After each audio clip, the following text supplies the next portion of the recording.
Pizza, paratha है, ये पराठा नहीं। एक बंदा रेमंड कॉक नाम का, उसकी भी आप तस्वीर देख सकते हो, हर व्यक्ति मेरे पास इधर ही है लैपटॉप में, डोंट वरी। उसने सोचा कि यार ये बर्गर जो है अपने अमेरिका के लोग खाते हैं, एक काम करें, इसका बिजनेस किया। उसने बिजनेस करना शुरू किया और आज पूरे विश्व के अंदर 1, 2, 3 हजार नहीं, 4 हजार नहीं, 30,000 रेस्टोरेंट बना के उस बर्गर कंपनी को उसने विश्व की सबसे बड़ी बर्गर कंपनी बना डाली और उसका टोटल टर्नओवर लगभग $350 अरब। रेमंड कॉक नाम के उस बंदे ने मैकडोनाल्ड नाम की कंपनी बना डाली एक बर्गर को बेच के। तो क्या किसी भारतीय के दिमाग में ये नहीं आया कि हमारे देश में एक समोसा जैसी छोटी सी चीज है उसको अंतरराष्ट्रीय स्तर पर बेच सके?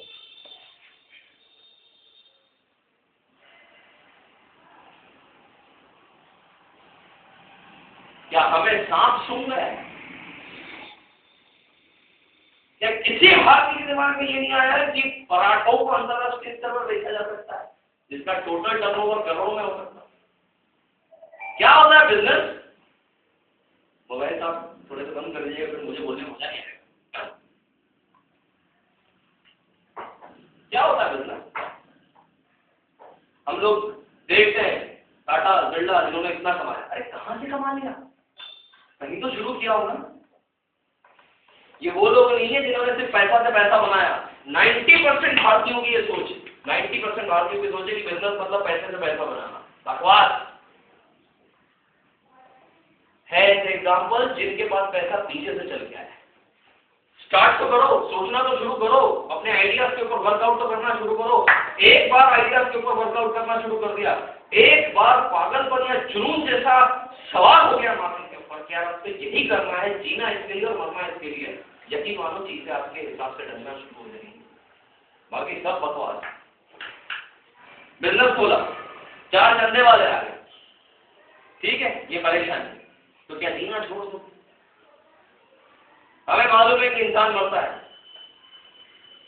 मौत तो हम क्या उसके पहले मर जाएंगे? कि मरना तो है भाई, अल्टीमेटली जीवन जीना है तो फिर मरना ही, तो मौत तो अंतिम सत्य, पहले मर जाओ। ऊपर वाले ने भेजा है इसीलिए जीने के लिए। अगर तुमको मरने के लिए भेजा होता तो बहुत ऊपर ही रखता कि जब तू तो नीचे जा ही मत, या नीचे जाके तू मरने वाला है। हमें इस शरीर के अंदर चुन के नीचे भेजा है तो बहुत 100% कुछ करने के लिए भेजा, ये तो तय है।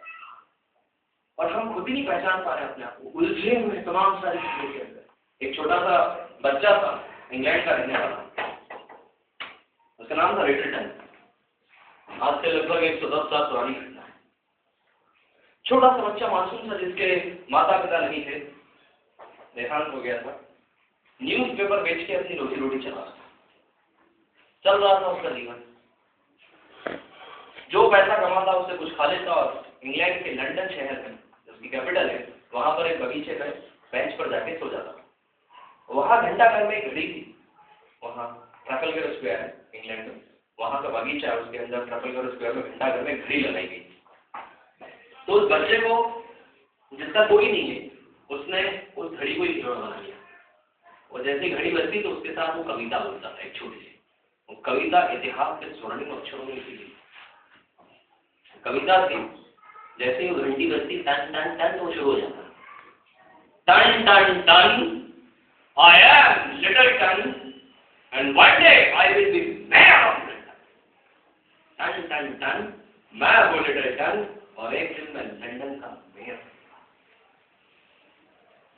30 साल बाद यही लड़का वाकई लंदन का, उसके शब्दों में इतनी जान थी कि वो लंदन का मेयर बना। है परेशानियां यार, परेशानियां तो है, रहने वाली है, लोग जान खींचेंगे आपकी। है परेशानियां, नहीं करने देंगे काम, लड़की है यहाँ घर में बैठी है परेशानी, जमाने के लोगों का प्रेशर है परेशानी। इन्हीं में से तो उभर के इंसान आता है और वही पावरफुल होता है, वही लिटरेचर होता है। और वो लिटरेचर हम सब में है, आप में है, आप में है, आप में, आप में। दबा दिया है,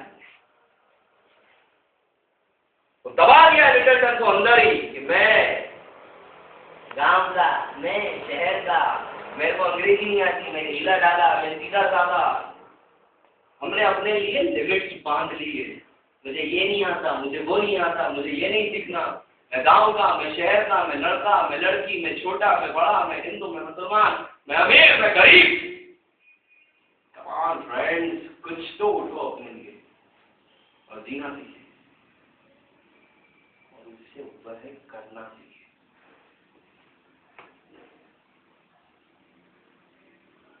जिस दिन ये चाहत पैदा हो गई कि करना है,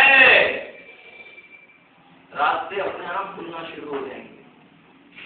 नहीं आता काम, किसी ने बांध रखा है, सीख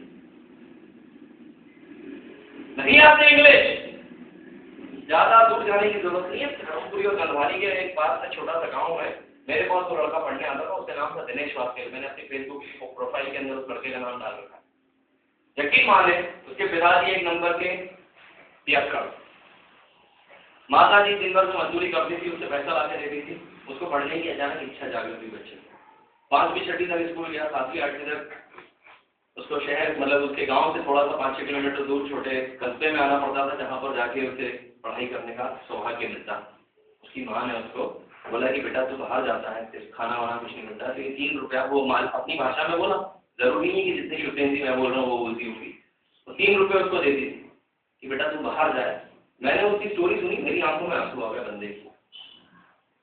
तो 3 रुपये वो देते थे उसको, वो बाहर जाके बोलते थे कि जाके तुम वहाँ खाना खा लेना और वापस घर चलेगा। पिता तो कुछ करते नहीं थे। लड़के का जज्बा देखो, जुनून देखो। उस दिनेश वास्केल लड़के ने वो 3 रुपये भी बचाना शुरू। एक साल में उसने 1200 रुपये बचाए। एक साल में कुछ सालों के अंदर 1200 रुपये बचाए और 1200 रुपये उसने इकट्ठे करके एक दिन अपने पिता से बोला कि मैं को धार के स्कूल ऑफ एक्सीलेंस के अंदर आप एडमिशन। यकीन मानो उसके पिताजी ने उसके सामने शर्त कर दी, बस ये रोने वाली बात थी कि तेरे को मैं धार तक ले जाऊंगा जब तुझे पैसा मेरे को दे।